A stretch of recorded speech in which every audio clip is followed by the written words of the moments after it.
Welcome to Ken's Corner Podcast, Season 4.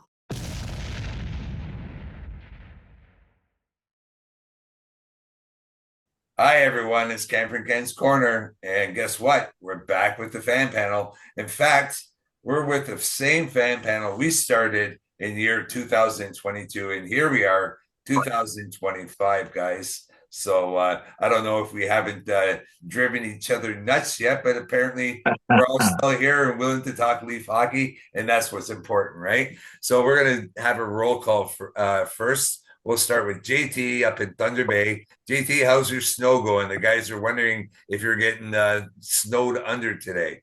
No, actually, we had a pile of snow right before Christmas and then haven't seen a bit yet. So we had a bit of a melt. Now we're in a bit of a deep freeze, so everything is ice. And no snow, just cold. Well, maybe that's part of that carbon, climate change and that warming that I keep hearing about. I don't know. Maybe it's making Thunder Bay warm. I'm not sure about that stuff. I'm not a scientist. But anyway, George, all the way up in Calgary. How are you doing today, George? Doing great, guys. Glad to be here and glad to be talking hockey. Yeah, for sure. And thanks, guys, for wearing those beautiful Ken's Corners t-shirts. One of these days, I'm going to get myself one. And Gord, and we found out before, Gord is from Scarborough in pretty much the heart of Leafland. Gord, how are you today? I'm fantastic. It's cold out, but I've got no snow at all here. None. I hear you there. That's a good thing. Snow is for not for me. Maybe when I was 14, I loved the snow, but not so much anymore. Anyway, we're here to talk about some hockey. JT, we're gonna first, before we get into Leaf talk, I want to talk to you directly about the play of Carter George during that Canadian tournament. Was he left hung out to dry? I mean, the boy had 2 shutouts in his first 2 games. I felt he had a good tournament. What's your take on Carter George from Thunder Bay? I think he played above expectation as he usually does. And I think he was just hung out to dry. One of the goals, so I know that there was 4 goals scored against him in that one game, and one was an empty net, I believe. But out of the 3 that went by him, only 1 he actually seen. So 2 goals that he had said, I didn't even see those shots. So that's not a good sign when it comes to our defense. And when another game, it's a pretty nail biter of a game, and our defenseman puts it in off of his own hand. That's kind of deflating. But I think Carter, in all essence, he did his job, and he proved why he was the number 1 goalie for Canada, in my mind. And Easton Cowan, he's getting quite the bad press from around. George, do you have something to add? Well, I was talking to my younger brother, and he was watching those Canada games. I didn't have a chance to watch them all the time, but he was telling me, these guys were out there and they were doing hits, and we were getting calls against us that was just ridiculous. And there was. I think my younger brother said it was about 22 penalties for the Canadian team. That is just crazy. Over games. They were averaging 7 penalties a game. Yeah, that's just crazy. And I'll tell you right now, I did agree with JT. JT did post that in the game the last game there that should have been, if anything, a 2-minute penalty for the 10-minute misconduct. That was absolutely outrageous. Yes. There were 3 identical hits in that game. Mm-hmm. All 3 of them were the exact same play. The first one they gave to us, they gave us 5 and a 10. So there's a major on it and a 10. So he was gone. The second one, they gave a 2-minute call on. The third one, they gave a 2-minute call on and a dive. So those are all clean hits. If you look at every single one of them, it is center torso to center torso, initial contact shoulder to shoulder. Problem is they followed through with a leg into the junk area, and our guys ended up on the top half, not falling and flopping. Yeah. That's the only difference. So all clean hits, 2 against us, 1 against them, 1 a major. None of them were actually even penalties. Yeah, there's something that I read actually not too long ago, because I felt the same way. but I it kind of put it into perspective for me. The players do know, and the coaching staff know, that the European referees are a bit shaky compared to what our guys are used to dealing with here in the Canadian Hockey League itself. So saying that they should have veered off of a few of those checks that they were throwing, I understand what they're doing, and they were home. But hey, Wow. it could be Sweden. Boys, do you know that Sweden has won championship in 46 years? That team. Wow. So Wow, I guess that, right? Wow. I guess we That's get I guess we get a lot of penalties because we've been dominant, right? well, Well, a lot of everyone it is the goes there to follow win. through, George. They're used to play here. Like the players are taught to follow through on their checks. The European style, you don't follow through at the end with the kind of oomph and push. Here, we're used to it. There, that's why, like JT was saying, it's the flop or the follow through. Like when you get the knee to the groin, it's the follow through because they're flopping down Yeah. instead of standing up.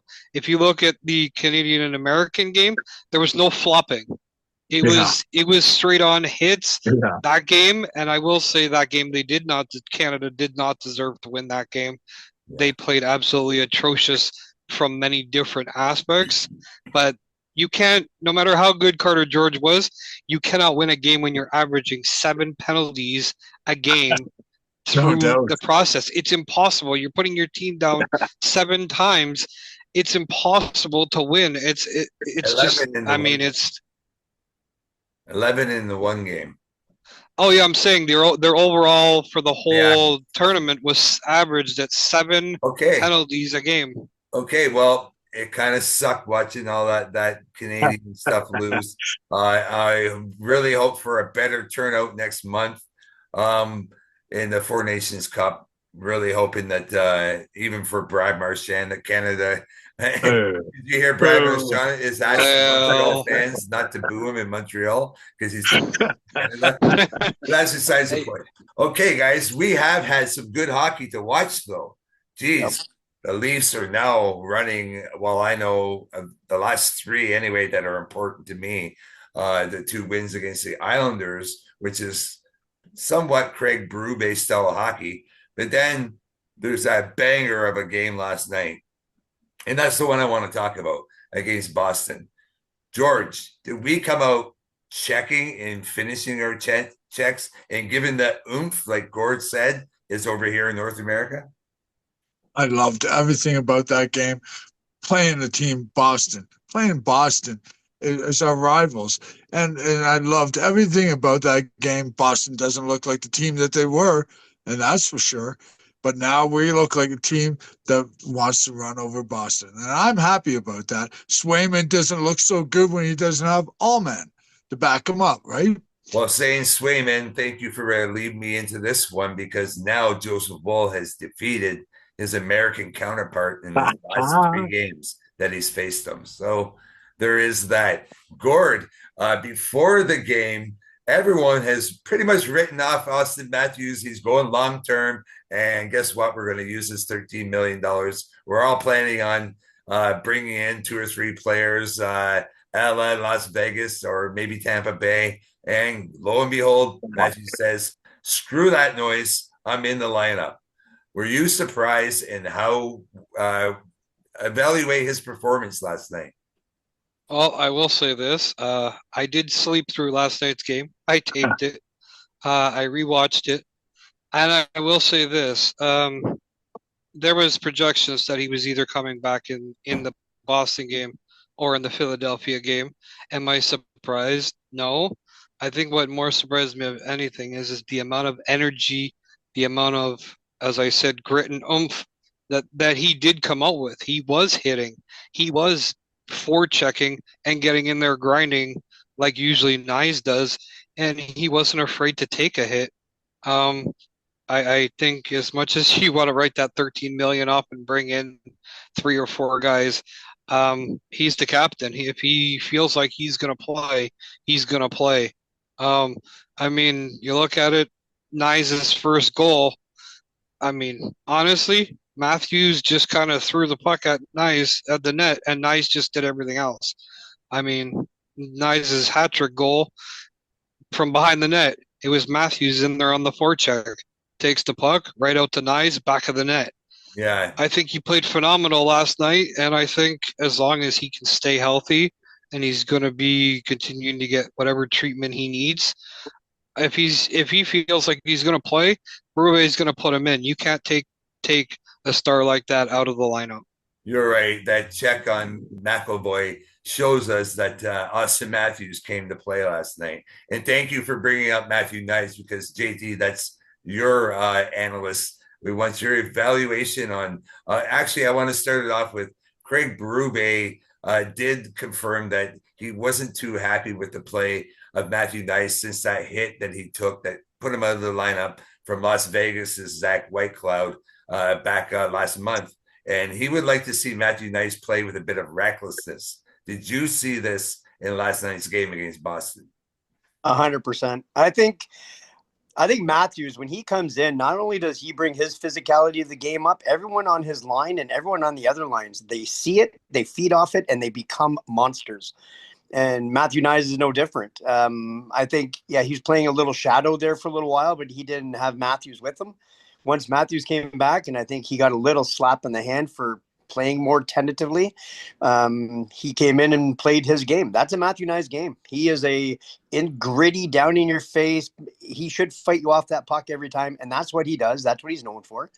And that's what he managed last night, and not without the help of his line mates. I mean, look at Marner. We don't talk about Marner enough. Oh my Lord, that guy's just a monster. Like next, I don't know that team to me. Everyone says we need to trade for a third line center. What I seen on the ice last night, no, we were the bullies against the Bruins last night. Usually they bully us. They take advantage of our weaknesses. We didn't see that last night. We physically grounded and pounded them all the way down on every aspect of that ice. So we were the bigger, better team in my mind. I don't think we need to change a thing. Thank you. You guys are right on ball, by the way. Thank you, 2025, because you're all leading me into my next subject.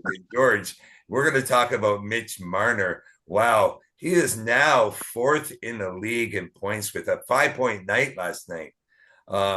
Were you surprised, by the way, or was it indicative of the way that Mitch Marner is playing this year that he decided, no, I'm not going to try and set up Matthew Knies for that 4th goal. I'm going to seal this win, because if I get back to that bench, I'm going to have to listen to Craig Berube.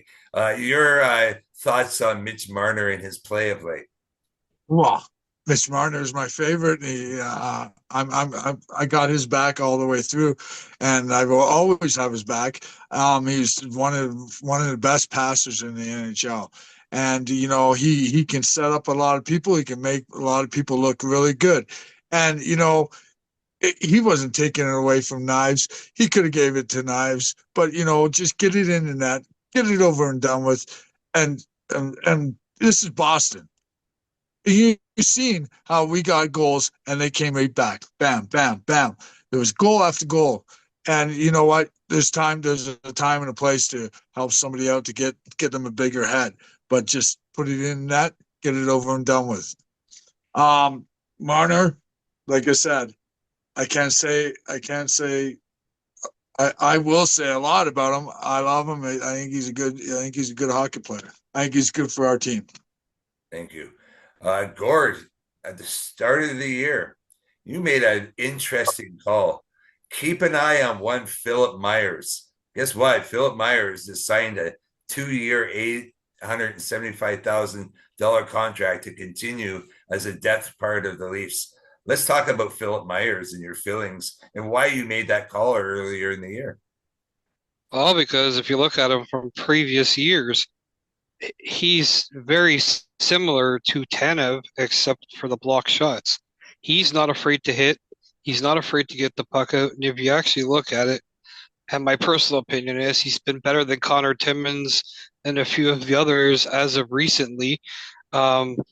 He's not afraid to get in there in that corner and either take the hit or give the hit.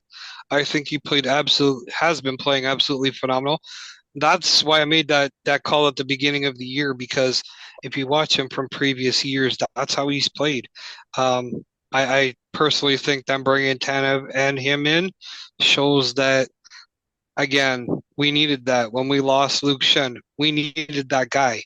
That Chris Tanev is great at blocking shots, but you need that guy that can get in the corner. If he does get run over, he gets right back up. And that's what we need. We don't need guys that when they get hit, they're down for 2-3 minutes. The puck's in the back of your net. I think Philip Myers is going to be a great, probably fourth, maybe fifth defenseman there. And they're going to need him going into the playoffs with his hits and his ability to get the puck out of our own zone. And not to mention that slap shot. I'm always expecting a good shot from he's got to be our best slap shot. I think not many people realize that guy can shoot, and it's not a light shot either. It's a rocket. Well, let's talk about our defense a little bit. Most of the year, we've called Chris Tanev as our number one defense. JT, have you changed your mind, or is it Chris Tanev still? No, I think in a full game, OEL is really, really good. People underestimate what that guy brings to the ice. But Tanev, I think, is the package. I mean, you got Riley. Riley's also, he's fast, he's mobile, he can get in the plays. He actually doesn't ever make really bad plays. He's pretty sound back there, but he doesn't stand out like Tanev. And I think Tanev is kind of he's the future, the building block, the foundation of what that D really is and what they can build from, in my opinion. Thank you. George, you're number one defenseman. Well, I'm going to say the exact same thing as JT said there. I mean, Tanev is a shot blocker. He's a shot blocker god. Like, come on. And McCabe is out there. He's ready to fight, and he's ready to drop the gloves. And I like that too. And you can't put down Riley. Riley is he's a monster. He's been on our team forever. But let's just say Tanev for shot blocking, yep, he's a monster. Thank you. And Gord, actually, it's funny that these guys bring up Morgan Riley's name because he's been getting a bit of heat of late. Who's your number one defense? And do you have an understanding, or what's your opinion on Morgan Riley and why he's getting a bit of heat? My number one is, I do agree with George and JT. It is Chris Tanev in terms of that. The only reason that Morgan Riley's taking heat right now is because he's not scoring in the way that we're used to. That if you look at it, he's still playing hard. He's not sloppy. He's not giving up the puck for 2-on-1 breakaways or breakaways like that. But he's not playing the way that we're used to him playing. He used to jump up there in a heartbeat with Auston Matthews and Mitch Marner, and he'd get caught, but he has the speed to get back. He's not jumping up as much anymore, and I think he's still getting accustomed to whether he can or can't go without getting in trouble from Berube, because Berube is watching a lot of that, and I think Berube likes his defenseman to jump, but can that defenseman get back? That's why Berube is very high on OEL, because OEL is one just like Morgan Riley. He's not afraid to jump up there. He can score. Yes, we haven't had much scoring from the defense other than McCabe in last night's game. But again, they're not playing sloppy. They're playing quality defense that we need. I agree with you on OEL, and I find he is sneaky strong and can stand guys up. They try and throw a check, and he stands them up. He's a pretty big guy. I didn't realize that when he played. They were talking to him after Chris Tanev lost his teeth there in the game and how fast Chris Tanev came back. And he said, you're never going to find a guy that can take a puck in the face, go off for 2 minutes, come back, and hop over the boards and get right back on for his next shift without blinking an eye. He's built like that. That's just the way he is. But honestly, I mean, there's not much you can do more with the defense other than get Connor Timmins in training with these older defensemen. You're going to have your little blips here and there, but if you get Morgan Riley jumping back up again, you're going to see the production is going to be more. I mean, as of recently, everybody's been focused on JT, Marner, and Nylander. You get Morgan Riley rolling, he gets a couple, and you know what? All the heat comes off Morgan Riley, and it'll be on somebody else. Well, I'm going to say that I agree with the whole panel. It is Chris Tanev for me as well. And it's funny you bring up JT or John Tavares because we haven't spoke about him, and he's had one hell of a season. I feel we should have signed him to that $4 million way back when, because his price tag is definitely going up to the $5.5, $6 million. He's on pace for almost a 40 goals season, which would, I think, be his second most he had this whole contract. So I just want to add that about John Tavares. But let's talk about the goaltending, and more in particular, the goaltending for tonight's game against the Philadelphia Flyers and Denis Hildeby. George, I'm going to let you start. Your thoughts on the game. And guys, let's have a game time prediction as well. Toronto, Philadelphia, Denis Hildeby is going in. What do you expect from Mr. Hildeby, and what's your predictions? Well, I know Hildeby's been down there, and he's been up and down, and I hope he has a great game. It's hard to adjust sometimes. I really do hope he has a great game. I'm glad to see him over Murray. I'm sorry, JT. I'm glad to see him over Murray, and my prediction for the game is I say 5-2 Toronto wins. Yeah, you know what? I like that score. JT, we're going to throw it over to you since George is using your name on this one. He threw me under the bus quick. Yeah, he's like, so there's a big difference between the speed and pace and the angles for a goalie between the AHL and the NHL. What helps Hildeby out is the fact that the guy is, I think, 8'5". Like, he's a monster behind the net. So you really, when you have some technical abilities and then you have that size, the transition between those two levels is not as big. When you're smaller, you really have to fight it a bit more. Whereas with Hildeby, well, they call him the Beast for a reason, right? The guy is, I think, 6'7". So he's a monster in that net, and hopefully he does well. And I'm calling 6-2, 7-2 in that area. I think we're going to absolutely just tear Philly apart. That would be great. I love your optimism. God, I love this panel. Thanks for being back, boys. And Gord, you're the last one up here. Your thoughts on Hildeby for this game against Philadelphia, and your thoughts on your prediction for the game. Well, I think he's going to come out like JT said. The angles and that are different, but he's also not used to having the defense that he has in front of them. When you lead the league in blocked shots, half the time the puck doesn't even make it to the net. I think it gives him a chance to get comfortable. And honestly, once he gets comfortable, I think you'll see him come out of his shell, and he's going to have a good game. I'm going to say 5-2 as well. Leafs win, and I think they're going to come out with the same energy, the same oomph, and I could see a big hit coming here from somebody. I'm not going to predict who, but I could see a big hit coming. Maybe Max Pacioretty. I don't know where that came from, but we'll call it there. He's doing that quite often. We only have a few minutes here, but I'm just going to get you guys to give me your one. It's either between Woll and Stolarz. Stolarz coming back. Woll's playing pretty damn good. Who's our number one goalie moving forward when these two are both injury-free? JT. I think it's still Stolarz to lose. At the end of the day, Woll has made himself that almost even-keeled 1A, 1B tandem, but Stolarz has not been knocked down yet. Like, that guy, he's just been solid and consistent, and he's got the experience. Experience says a whole lot for that position, for mindset, for everything. And no, I think it's still Stolarz net to lose and Wolves to win. George. Oh, I'm a Stolarz fan. I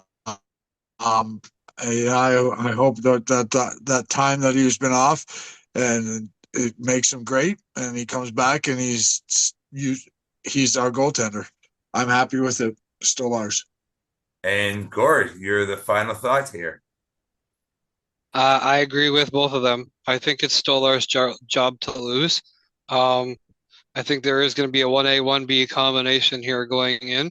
And I think, the experience there is going to help Woll as we go into the playoffs and we take Florida down and we take the top spot where we belong. I think that's going to be the push that Woll needs. I know they were talking about, they were worried about his injuries and stuff like that. If he stays healthy and Stolarz stays healthy going into the playoffs, I think honestly you can throw either one of them in there, and it's not like we had before where we were hoping by the grace of God that some miracle happened and we scored 7 goals and we won. I think playing a 3-2 game or a 4-2 game now doesn't scare a lot of Leaf fans as much anymore as it did before, where you knew kind of 3-1, 4-1. Oh, you better hold on to your chair because the other team's coming back and we're losing the game 5-4. I think Stolarz has the ability to kind of give Woll that kind of experience to kind of teach him where what we need to be. And it'd be nice to bring the cup here to Toronto and destroy the city of Toronto. Oh, Yeah. Hey, wasn't it fantastic to see the end of the game where we beat Boston and there was no chest bump and Swayman got killed? I will say this: he is definitely not the same goaltender that he used to be. Without Allmark there, he pretty much signed the deal and then he fell flat on his face without that backup. I got a quick story on our way out here.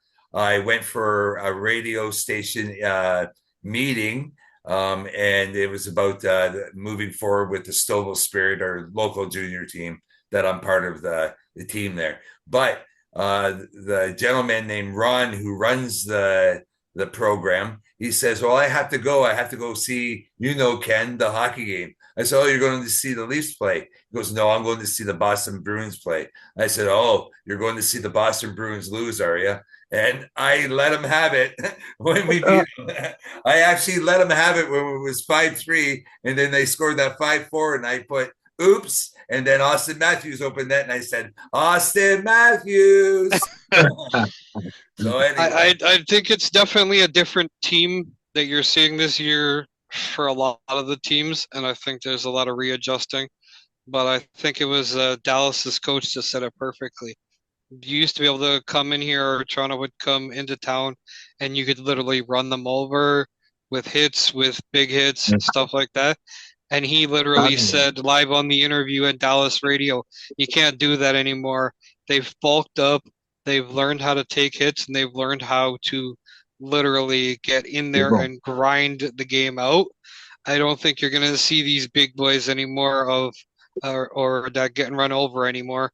I think if anything, you're going to see them throwing a hit instead. I think it'll be good to actually give Boston their exit early and let them go for a golfing trip and watch the Leafs. Yeah, that would be nice to see. It's something that we can all predict right here on Ken's Corner. We are going to see that moment, boys. Anyway, we got to go.